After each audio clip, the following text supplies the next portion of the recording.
Oui, merci Monsieur le Commissaire. Vous avez dit le commerce est un outil pour promouvoir un monde durable.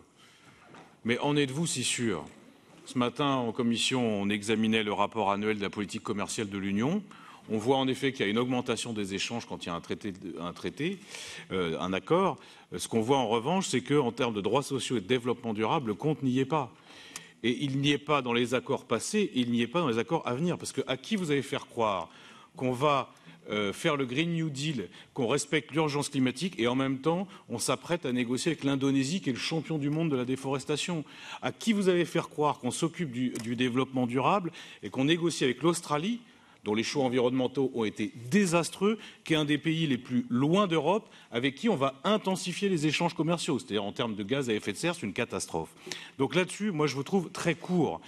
Mais vous avez une façon de rassurer en disant tout va très bien, tout va très bien. Moi je trouve que tout va pas très bien et je finis sur les États-Unis parce que là il faut être très clair. On a aujourd'hui une politique ultra agressive de M. Trump. L'administration fait valoir ce qu'on appelle l'extraterritorialité du droit américain. Elle sanctionne les entreprises européennes qui commercent avec l'Iran. Elle sanctionne les entreprises qui peuvent aider les Européens à faire un projet qui s'appelle Nord Stream 2. Quoi qu'on en pense de ce projet, c'est en Europe, ce n'est pas aux États-Unis. Quelle est la réponse de la Commission aujourd'hui? Pas grand-chose, si ce n'est qu'on négocie un mini TTIP.